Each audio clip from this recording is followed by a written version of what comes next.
Paralelamente a los grandes anuncios sobre el negocio petrolero en Venezuela, una de las grandes prioridades, por supuesto, de la administración Trump, que puso de relieve con la reciente visita del secretario de Energía a Caracas. Estados Unidos también está moviendo, aunque silenciosamente, otras fichas no menos importantes, incluyendo un avanzado grupo de agentes federales que se encuentran en territorio venezolano para llevar a cabo la imprescindible fase del desmantelamiento de la estructura criminal del régimen, que incluye a los cuerpos de seguridad, aunque también a sector militar. Los detalles en nuestro programa de hoy. Tras la captura de Nicolás Maduro, Estados Unidos se ha enfocado en lo que considera como las principales y más urgentes prioridades. La prioridad más obvia y pública hasta ahora ha sido la reestructuración del negocio petrolero bajo el tutelaje férreo de Washington, como mostró la visita de Chris Wright, el poderoso secretario de Energía, que tiene un enorme equipo, por cierto, trabajando en las estrategias en ese campo. Pero otra prioridad que no ha sido pública hasta ahora han sido los movimientos para abordar otro de los temas prioritarios para Trump y sobre todo para el secretario de Estado Marco Rubio: el auscultamiento detallado, milimétrico, de la estructura criminal del narcorrégimen, que aún continúa en parte activa, comenzando por cuerpos de inteligencia como el SEBIN, pero también con miras a provocar un sacudón en el estamento militar chavista.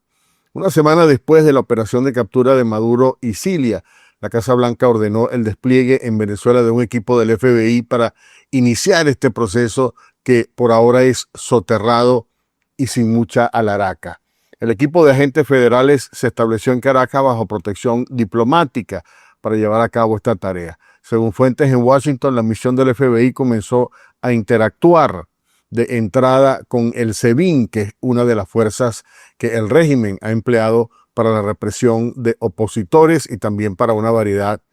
de actividades criminales. Producto de este primer acercamiento de cooperación forzada por Estados Unidos fue la detención a principios de este mes de febrero del empresario colombiano Alex Saab, acusado por Washington de actuar como el testaferro de Nicolás Maduro en una serie de negocios corruptos que implicaron las famosas cajas CLAP y otros casos también. Según funcionarios norteamericanos, la detención se produjo el pasado 5 de febrero como parte de esta nueva cooperación entre el FBI y el SEBIN, que tiene objetivos muy concretos. En el mismo operativo, por cierto, también fue arrestado el empresario boliburgués Raúl Gorrín. Una fuente cercana al régimen en Venezuela me confirmó que Gorrín fue efectivamente interrogado por agentes del FBI en una de las sedes del SEBIN en Caracas por los casos en que ha sido acusado en cortes federales, pero que fue puesto en libertad,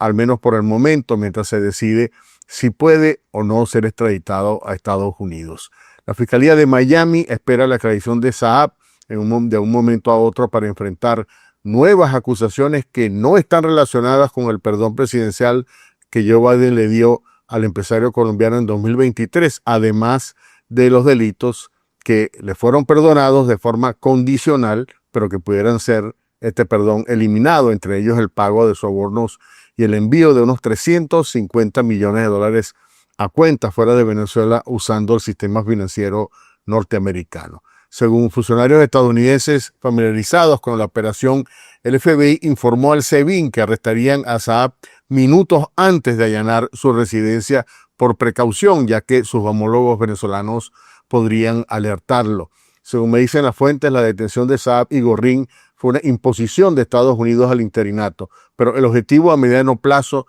de los agentes federales en Venezuela es mucho más complejo y de largo alcance. El FBI maneja una lista de unos 317 potenciales objetivos o targets, incluyendo funcionarios y exfuncionarios del régimen, generales, empresarios vinculados al régimen, también capos de la droga y terroristas que se encuentran bajo sanciones o acusaciones en Estados Unidos. Además de altos mandos del ejército, líderes de la banda del Tren de Aragua y comandantes de la guerrilla colombiana, la lista del Departamento del Tesoro de Estados Unidos incluye funcionarios venezolanos sancionados internacionalmente, además de iraníes identificados como traficantes de armas para la Guardia Revolucionaria Islámica y también de terroristas de Hezbollah relacionados con atentados con bombas anteriores, incluyendo Amer Mohamed Akil Rada, quien lidera una célula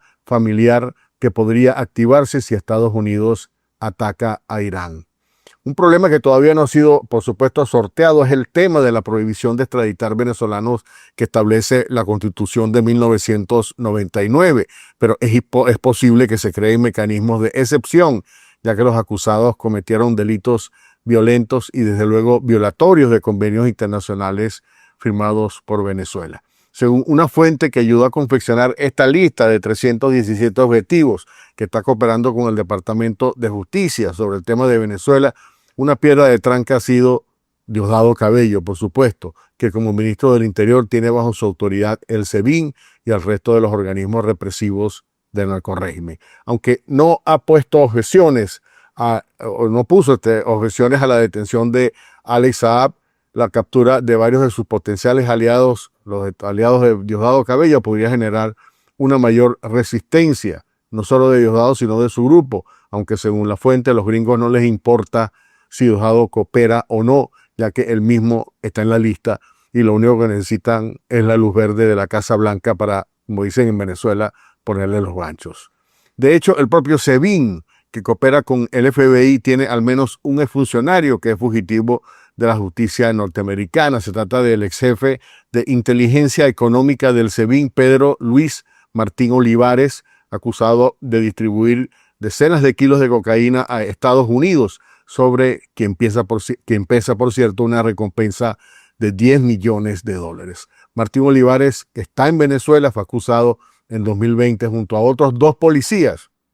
Rodolfo Mactur Mora, que actuaba como jefe de la Interpol en Venezuela, y Jesús Alfredo Itriago, ex jefe antinarcóticos del CICPC, la Policía Científica en Venezuela. Y todo este grupo estaban acusados de dirigir una red de exportación de cocaína a Estados Unidos. Por cierto que Mactur Mora e Itriago tienen ambos también sobre su cabeza $5 millones de recompensa por su captura cada uno. La lista, desde luego, incluye mucha gente que estuvo en el gobierno, pero que ahora no están activos, por lo cual entre las prioridades están los que de alguna manera se mantienen partícipes o activos en el régimen. Otro caso clave es el de Ramón Rodríguez Chacín, el ministro del Interior, incluido en la lista de la OFAC del Departamento del Tesoro y acusado junto a Nicolás Maduro y Cilia Flores en este caso criminal que se procesa actualmente en Nueva York. Rodríguez Chacín es sospechoso de proteger además a un palestino que entró en Estados Unidos con pasaporte venezolano justo antes de los atentados del 11 de septiembre de 2001 y de haber entrado en contacto con la célula de Al-Qaeda que estrelló un avión de pasajeros contra el Pentágono y de haber asistido a la misma escuela de vuelo en New Jersey, es decir, acusaciones de mucho peso. El FBI solicitó a las autoridades venezolanas que vigilaran a este terrorista cuando fue deportado a Venezuela, pero Rodríguez Chacín ocultó las huellas del criminal, según el general Marco Ferreira, quien en ese momento dirigía el Departamento de Inmigración del Ministerio del Interior. El Ministerio del Interior afirmó oficialmente no tener constancia del reingreso al país del sospechoso de terrorismo Mohamed al-Diab Fattah, pero se sabe que fue o estaba protegido por el régimen. Las agencias de inteligencia norteamericanas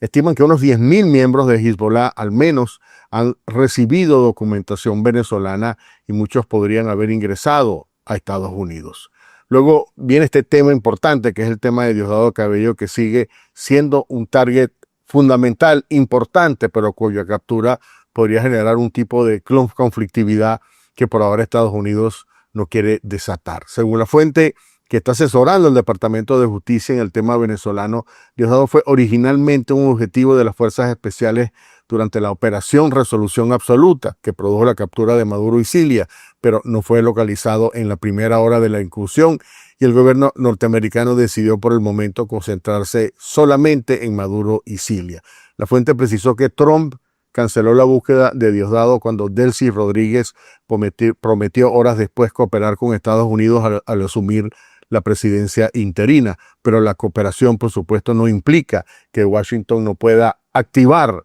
cuando ellos consideren conveniente la orden de captura contra Diosdado Cabello en cualquier momento. Según Estados Unidos, ha sido Diosdado quien ha bloqueado la liberación de presos políticos, cuyo número total se estima en unos 2.000.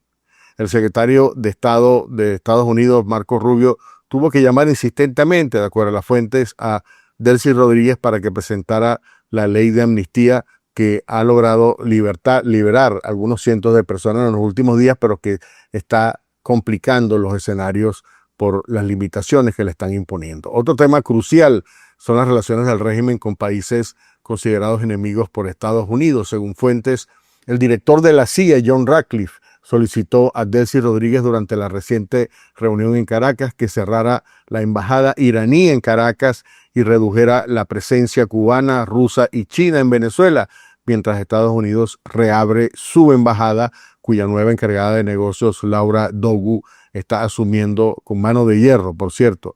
en todo lo que tiene que ver con las operaciones estadounidenses en Venezuela. Por cierto que la CIA también tiene una presencia cubierta y encubierta enfocada, al igual que el FBI, en la materia del terrorismo, los grupos terroristas que han operado hasta ahora en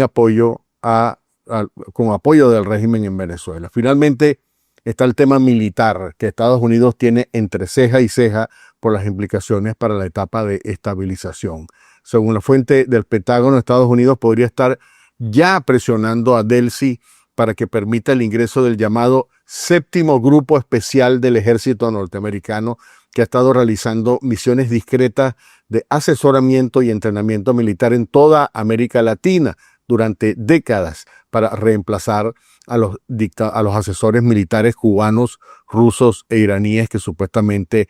se están marchando, pero que podrían todavía estar activos en el país. Esto significa que una nueva fase de presiones militares de Estados Unidos sobre el interinato incluiría la presencia de asesores del grupo élite de las Boinas Verdes, que ya se encuentran en países vecinos como Guyana y Colombia para manejar el complicado tema militar en Venezuela. La fuente del Pentágono me dijo que la administración Trump le exigió a Delcy parar cualquier tipo de acuerdos militares con estos grupos o realizar contrataciones de nuevo equipo militar que implica a estos países considerados adversarios por Washington. Estados Unidos sabe que enfrenta una fuerza armada que en las últimas décadas permitió que guerrillas extranjeras, carteles y mafias mineras colonizaran territorio venezolano, dejando amplias zonas fronterizas bajo control de actores irregulares, mientras los responsables miraban hacia el otro lado o participaban activamente en estas mismas redes ilícitas. Como indicó el militar venezolano José Gustavo Arocha en un reciente análisis, las FARC chavistas pasaron de ser permisivas a convertirse en un sostén de un régimen autoritario, reprimiendo manifestaciones y facilitando el fraude electoral. Estos desmanes están ampliamente documentados, no solamente por diferentes artículos de investigación, sino en acusaciones judiciales en cortes de Estados Unidos, pero también en reportes de inteligencia de agencias internacionales y en el testimonio de las mismas comunidades fronterizas que han sufrido estos desmanes. La intervención tanto en los cuerpos de inteligencia y represión como en el seno del estamento militar está en marcha y es un objetivo esencial para lograr las tres fases planteadas por Washington. Veremos hasta dónde llega esta intervención y la reacción del interinato. Hasta aquí.